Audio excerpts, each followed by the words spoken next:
Jean-Pierre, bonjour. Bonjour. Jean-Pierre Pélaez, pour les gens Bonjour. qui ne le sauraient pas. Gilbert Collard, pour les gens qui ne le sauraient pas. Bienvenue dans notre émission qui se veut de bonne humeur. Par les temps qui courent, c'est de plus en plus Oui, ça fait difficile, du tu bien, me l'accorderas. Ça fait du bien, ce qu'on me dit souvent. Voilà, Ça fait du alors, bien. quel mois, mais quel Oui, il y a eu plusieurs putain mois. de mois, plusieurs mois, oui. Tout l'été. Oui, parce qu'on ne s'est pas vu depuis le début de l'été. Oui, hein. oui. Il a fait très chaud, tu as remarqué. Oui, mais les médias on nous le disaient tous les jours. Hein. Oui, ils C'est sont... bien. Hein.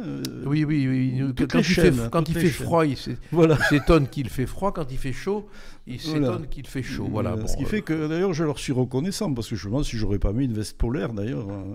S'ils ne me l'avaient pas dit qu'il faisait chaud. Si en plein mois de peut-être décembre, j'aurais ils ne oublié. nous disent pas qu'il fait Il froid, fait froid, oui, il est bien clair qu'on sûr. va sortir en maillot. Wow. Ouais. Non, c'est évident, c'est évident. Là, hein, cette année, ouais. alors, ça a été particulièrement lourd. Hein. Il fait chaud 10 fois par jour. Oui, mais non, mais On s'est tout fait, on a allumé la télévision, oh, il fait chaud.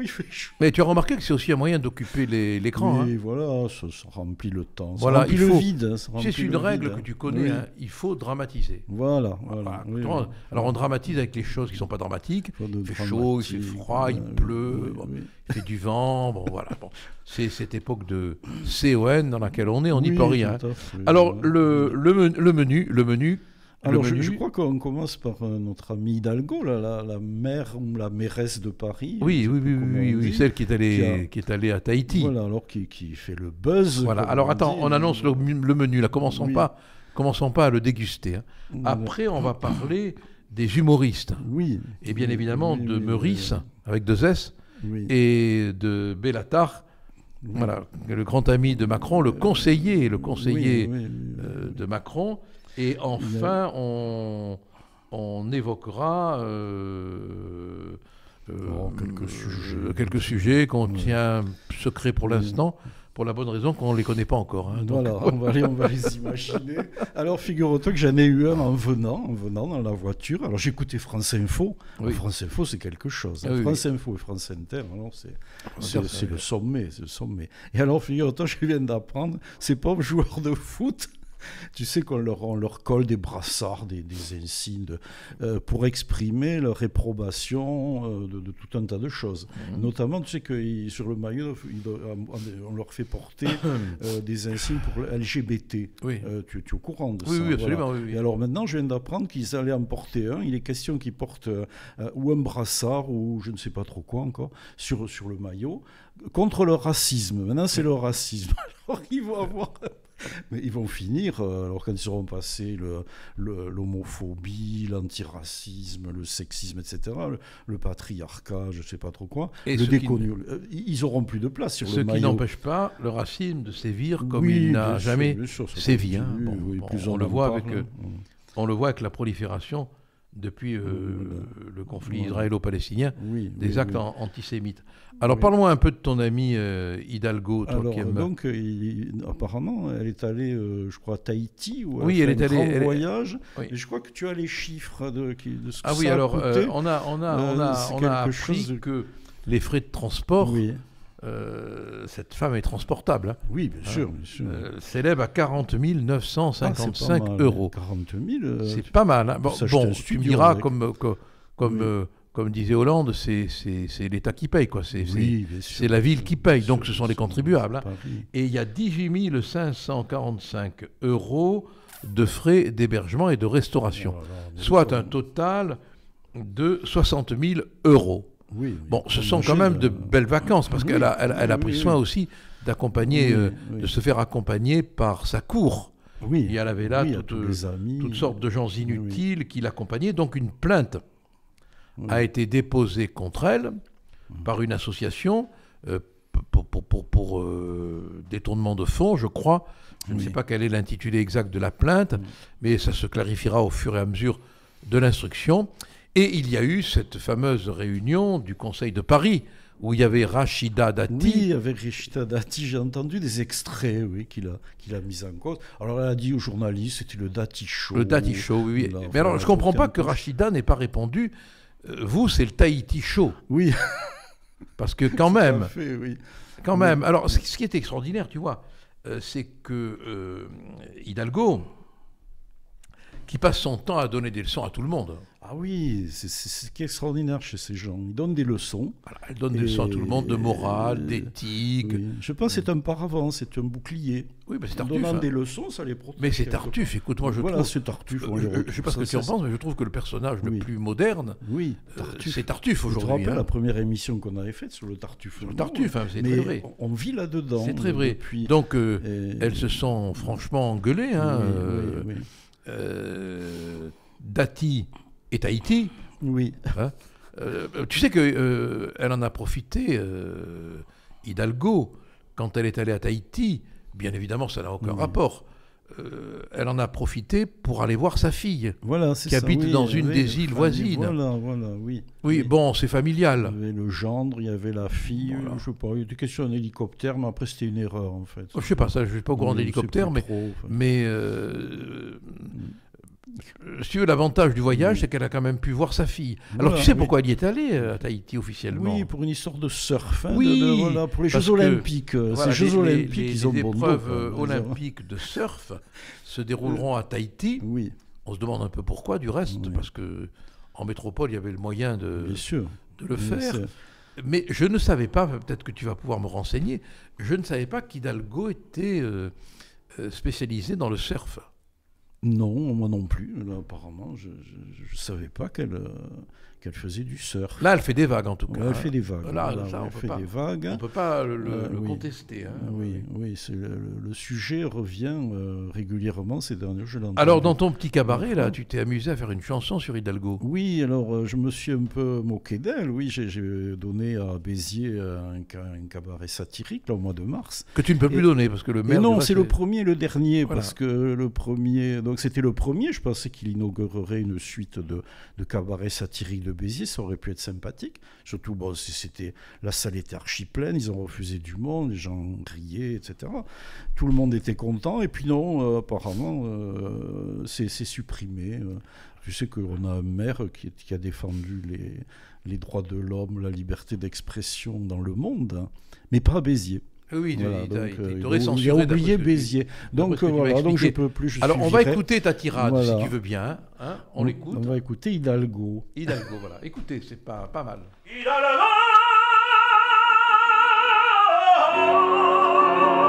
et au milieu de tes tribus, tu as fait de Paris le paradis des droits, des survivants. Hidalgo, Hidalgo.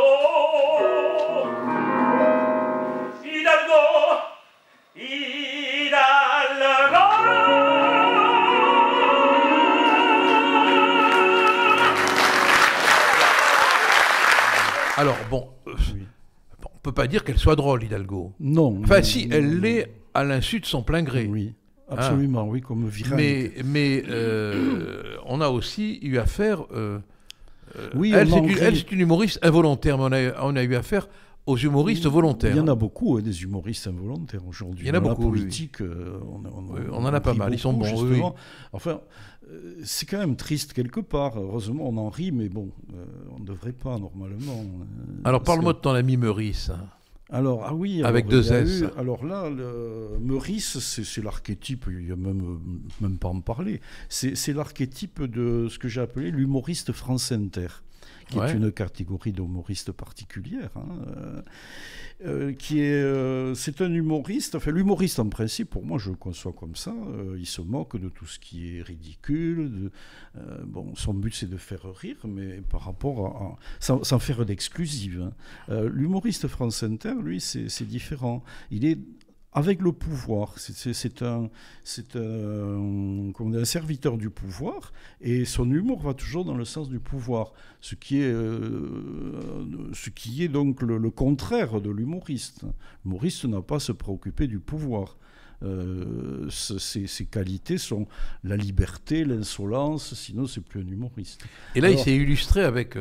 Alors oui, alors il y a eu une histoire une histoire de nazi qui avait sans prépuce. C'est Netanyahou, il a dit que Netanyahou était un nazi sans prépuce. Ces traits d'humour, en fait... ne font pas rire, quoi. Ce sont des choses... ça fait rire, de la bêtise de celui qui veut vous faire rire, en fait. Ouais, tu vois, ouais. c'est un peu, c'est un retournement. Et puis surtout, il y a Voilà. toute une sublaminité. Oui. J'ai inventé le mot. Hein. Oui. C'est- Alors là, j'ai Attends, attends, laisse-moi Ah terminer. oui. Laisse-moi terminer. Oui. Terminer. Il y a quand même sous-jacent de l'antisémitisme. Oui. Parce que la référence aux considérations physiques, c'est le propre des antisémites. Hein. Oui, ça revenait justement à l'époque, la fameuse époque des nazis. Hein, justement. C'est des choses qui revenaient, qui sont assez odieuses. Voilà, donc on est en finalement, plein. Je vous dis qu'il ne faut même pas rire. Hein. On rit de la bêtise de celui qui veut vous faire rire, à la limite. Alors tu voulais dire quelque chose? Oui, j'avais fait un petit texte qui est court là sur l'humoriste France Inter. Ces dernières décennies, on a vu naître et prospérer sur les radios et les chaînes publiques une nouvelle forme d'humoriste, l'humoriste conforme, dit aussi humoriste France Inter, radio où va sa prédilection et où tous les matins, il vient conclure le ronron autorisé des informations par la nuit de propos censés être drôles. Un véritable humoriste a pour vocation de se moquer de tout ce qui est ridicule, notamment la bêtise et l'hypocrisie des pouvoirs en place et des castes établis. Il procure ainsi à son auditeur un rire et une détente salutaires. Mais ce nouvel humoriste a un humour sélectif, l'impertinence conforme et la moquerie orientée dans le sens du vent. C'est que l'humoriste France Inter est tout sauf un véritable humoriste. Propagandiste déguisé, carpette à inventer des jeux de mots laids qui font les gens bêtes, exerçant sa verve niaise contre les mêmes cibles, il finit par ne plus provoquer que l'hilarité des propagandistes sérieux qui l'entourent. L'humoriste véritable, l'humoriste libre, celui qu'on n'entend jamais sur France Inter, exerce son insolence contre les pouvoirs. L'humoriste France Inter la met à leur service. Simple valet de comédie du maître qui le paie, il se dit résistant, mais l'on se demande à quoi il résiste, puisqu'il est le serviteur de ce pouvoir. Son humour se réduit au rabâchage d'un catéchisme identique à celui de ses curés qu'il passe son temps à tourner en dérision. Il est sans nuance parce que sans liberté. Cet humoriste conforme est un anticonformiste des radios officielles et des scènes ministérielles, une sorte de bouffon à pointer pour faire rire les bien-pensants, alors qu'un véritable humoriste devrait les faire rire jaunes. Voilà. Bon, on arrête là pour pas trop manger de temps. Parce non, mais c'est bien. Voilà, mais il y en a encore un petit bout. Voilà. On a eu Meurice, et puis on a eu aussi... Alors donc, Meurice, il fait l'objet, quand même, il a fait l'objet d'une sanction. Il s'en est ému, comme quoi il n'est pas conscient du tout du mal qu'il peut faire. Hein. Et puis on a découvert aussi que les humoristes pouvaient être les conseillers du président de la République. On a appris par un article de l'Express que le fameux sulfureux Bellatar avait été convié par 2 conseillers du président de la République afin de connaître son avis sur la présence du président lors de la manifestation contre l'antisémitisme. Bellatar. Bellatar, c'est cet humoriste qui n'est jamais drôle. C'est un méchant rigolo qui a été condamné quand même à 4 mois de prison avec sursis pour menace de mort et de crime. Oui, c'est pas mal. C'est pas mal. Et oui, on avait enregistré, l'une de ses victimes avait enregistré ses propos et il lui avait dit je vais te planter. Oui. Donc c'est quand même pas quelqu'un de très fréquentable, ne serait-ce même par un président de la République, par le truchement de ses conseillers. Voilà, pas dans la convivialité. Le Bellatar, il est connu par ses propos tout à fait déplacés. Bon, il a pu dire « Je ne suis ni Charlie, ni Nice ». C'est quand même, au regard des drames que ces 2 symboles portent, une déclaration forte de sens. C'est le problème. Négatif. Où s'arrête le rire. Enfin, et c'est ça, mais là c'est même pas du rire, c'est une déclaration politique, à mon avis. Politique. Hein. Et quand Blanquer, l'ancien ministre de l'Éducation nationale, avait pris position contre le voile, il lui avait conseillé de ne pas mettre les pieds dans le 93. C'est un homme qui aime les menaces quand même. Là, dans la menace. Et voilà, alors, c'est lui que les conseillers de Macron, 2 conseillers, ont consulté pour savoir si le président devait aller manifester contre l'antisémitisme. Et il leur a conseillé de dire au président de ne pas y aller, parce que la présence de Macron dans la lutte contre l'antisémitisme aurait pu embraser les banlieues, mettre le feu aux cités, aurait-il dit, mettre le feu aux cités. Ce qui revient à reconnaître que manifester contre l'antisémitisme ne serait pas supporté par les banlieues. Ce qui est quand même particulièrement grave. Dans un climat de lâcheté. Alors, ton point de vue? Moi, mon point de vue, il est toujours le même, à savoir qu'on vit en France dans un climat de lâcheté absolue. On traite mal en plus. Enfin, quand je dis on, c'est les gouvernements. Ils traitent les problèmes. En fait, ils traitent les conséquences, mais ils ne s'attaquent jamais aux causes. Alors, là, c'est manifeste. On reconnaît l'état de ces banlieues, etc. Mais au lieu de s'attaquer aux causes de l'état dans lequel ces banlieues sont, eh bien, on met des sparadraps sur les conséquences. Voilà. Alors, on se coule dans le moule, on ne va pas à la manifestation. On ne va pas à la manifestation parce qu'il y a le Rassemblement national.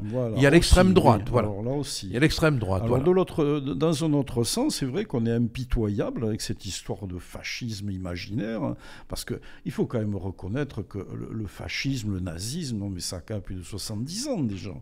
Ça n'a rien à voir avec notre situation actuelle. Enfin, ces mouvements politiques des années 30, quand on est un historien sérieux, on sait très bien que ça n'a plus rien à voir avec mais c'est le réflexe, rhétorique du moulinette, voilà. C'est le réflexe rhétorique du vide, quoi. Quand tu sais alors, c'est un fasciste. Moi, j'avais un débat mercredi soir sur BFM. Il y avait un participant qui disait « Moi, je ne suis pas allé à la réunion, à la manifestation, parce qu'il y avait le Rassemblement national et l'extrême droite. » Alors je lui dis « Mais attendez, oui, et par crainte de l'islamophobie. » Mais en quoi le fait de manifester contre le racisme, l'antisémitisme, relève de l'islamophobie? Mais les gens mélangent. Mais tu sais, moi j'ai l'impression qu'il faut les laisser. Il y en a qui jouent à la pétanque, d'autres aux billes. Il faut les laisser avec leur extrême droite, si ça peut leur permettre de faire joujou. Oui, mais ça vient d'une déformation de l'histoire qui a été faite à partir de la Libération. Il y a toute une caste qui a assimilé la droite ou la dite extrême droite au fascisme, au nazisme, etc. Et la gauche, par contre, à la libération, etc. Ce qui est historiquement faux. Il ferait bien de relire Malraux, dans le Miroir des Limbes, qui écrivait il y a beaucoup plus de cercueils de réactionnaires que de cercueils de résistants qui ne l'étaient pas. Il y a eu dans la résistance autant de gens de droite que de gauche, et ça n'a pas été... Alors, ça t'a donné l'idée d'une tirade. Oui, parce que je supporte plus cette il a écrit sur le mode de Cyrano, la tirade des fascistes. Tu la lis ou tu veux que je la lise? Non, lis-la, toi, tu lis. Tu es un meilleur tribun. Déductif. Il ne pense pas comme nous. Oh, mais oui, mais c'est bien sûr. C'est que c'est un facho. Voilà. Tragique. Oh, je pourrais être en colère. Cependant, je le dis et n'en fais pas mystère. Jamais je ne voterai pour un populiste. Tranchant. C'est évident, ce type est un fasciste. Clair-obscur. Je vous dis que c'est la peste brune. Ne la voyez-vous pas, le soir, au clair de lune, effrayé? Ah, mon cher, cette montée du populisme en France et de l'extrême droite, mais j'en tremble. Oh oui, voyez, touché, j'en suis tout moite. Effrayé, historique, héroïque, Il nous faut un front républicain. Tu aurais pu rajouter aussi hygiéniste. Il nous faut un cordon sanitaire. Un cordon sanitaire, oublié, ça. Oui, c'est vrai. Héroïque. Il nous faut un front républicain. Pédagogue français. Sachez que si demain, vous ne votez pas bien, vous aurez les fachos. Apocalyptique. C'est nous ou le chaos. Nostalgique. Ah, la France, UMP, socialiste. Radical socialiste même. celle du vivre ensemble et des lois progressistes. Et oui, il n'y avait pas cette extrême droite, quand même, tout de même, hein. Fascistomane. Oui, parce qu'il y a plein de fascistomanes. Oui, là, oui. fascistomanes, c'est l'un qui a Ils la sont manie. partout, au centre, à droite, devant, derrière, dans les coins, les recoins, partout, partout. On les voit pas, mais ils sont là. C'est l'extrême droite qui est vraiment complètement à droite, parfois à gauche, Oui. parfois au centre, partout. Ils sont En haut, au plafond, par terre, sur le tapis. Ils sont partout, sous la table. sous la table. Féministes. Le patriarcat, c'est fini. Ni macho, ni facho, que des trans et des bi. Ça pourrait être une chanson pour Sandrine Rousseau, tiens. Oui, voilà, oui, Hein? elle pourrait le chanter, Paysan. c'est vrai. Ou Hitler, par exemple, que s'il revint, c'est drôle, mais c'est qu'il va nous botter l'arrière-train. Antifa. Il nous faut brûler les librairies. Inclusif. Le langage est fasciste. C'est dit. Je crois que c'est quand même... comment il s'appelait on a un ça fait partie de toute l'école philosophique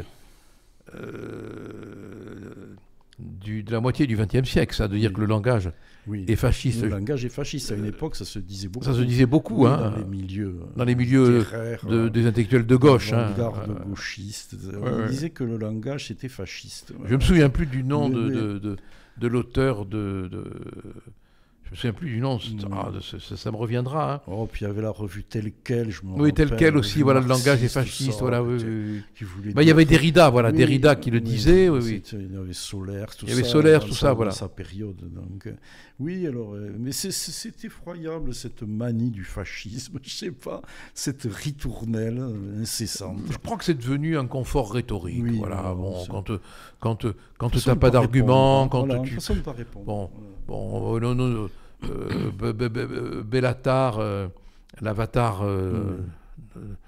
de l'antifascisme, hein, Oui. qui ne va pas à la manifestation contre l'antisémitisme, parce qu'il ne veut pas marcher avec ses bourreaux, comme s'il Ouais, était une bon, victime. Lui, bon, c'est- on voit bien que c'est des, c'est on voit que ce incroyable. sont des refuges rhétoriques, quoi, pour les gens qui n'ont plus rien à dire. Oui, Hein, oui. hein. Et alors maintenant, il y a un peu le terme d'islamophobe aussi. Et oui, il y a islamophobe aussi, tu as raison, oui. Il y a islamophobe, Ça, oui, oui, oui. Mais Alors, qui sont dans le même processus. c'est le même processus c'est le même de langage. mécanisme Oui, rhétorique, oui. voilà, oui. Oui, ben oui, que tu comprends, fasciste, d'argument, ces islamophobe, Voilà, ils bon. n'ont pas d'argument, bon. ils sont au pouvoir et alors ils balaient toute objection. Moi, je suis avec ça. conophobe. Oui, moi aussi. Conophobe. Homophobe, oui, moi aussi. Ça, Voilà. c'est- Mais tu as remarqué que tu ne peux plus discuter avec ces Non, gens-là, non, ils on te peut traitent pas, de fasciste. oui. Alors, le grand argument, c'est l'extrême droite. Vous Oui, êtes voilà, l'extrême l'extrême droite. droite. Oui, c'est l'extrême droite. Oui. C'est le... Quel on dit mois, ça, hein, quel on a mois, hein. l'impression... c'est Alors, terrible. on est maintenant à 24 minutes, tu te rends compte, bon, donc on va devoir se quitter. Oui. Est-ce que tu veux rajouter quelque chose pour ta défense? Non, parce qu'à 24 minutes, là, il faut arrêter, je crois. Alors, qu'est-ce que dis-moi, t'as pas... Tu voulais dire 2 mots quand même par rapport à ces humoristes sur le wokisme qui sévit à Avignon. Ah oui, Avignon. Alors cet été, ça a été magnifique. Alors, je cite qu'une pièce, mais elles étaient toutes plus ou moins dans ce goût-là. Je parle du festival IN, bien sûr, hein, Oui. pas le Off. Le Off, où il y a quand même encore une certaine liberté. Non, le IN, alors il y avait une pièce anticoloniale, anti-raciste, etc. Enfin, donc, qui a été monté par une metteuse en scène noire. Alors, elle jouait avec d'autres noirs, je crois, elles étaient 3 ou 4, je ne sais plus. Elle jouait nue, bien sûr, sur la scène, et c'était un festival d'agression contre les Blancs. Il y avait même dans le spectacle, à un moment, les acteurs ou les actrices venaient prendre les sacs des spectateurs blancs. Oui, Donc les malheureux, ils voyaient leurs sacs qui s'en allaient. Alors il paraît qu'il y a eu des incidents d'ailleurs par rapport à ça. Enfin, tu vois l'ambiance un petit peu de la... Et alors le grand moment qui a été beaucoup évoqué, c'était l'une des actrices qui chevauchait un bâton sur lequel elle embrochait des poupons qui étaient censés être des bébés blancs. c'est ça, oui. Voilà. trouvé. Enfin, voilà l'ambiance, tu vois le style de pièce. Aucune œuvre là-dedans. Oui, c'est de la mise en scène. Avignon, c'est un art militant. C'est l'art militant, c'est-à-dire le contraire de l'art. Voilà, c'est un devenu art, pas être militant. Le Vatican du wokisme. Le Vatican du wokisme, si tu veux. Et puisque la cité des papes. Voilà. Allez, des papes, les amis, bon mois, et on se retrouve le mois prochain. À bientôt. Alors, à bientôt. Oui, le mois prochain, on aura sûrement encore beaucoup d'idioties à évoquer.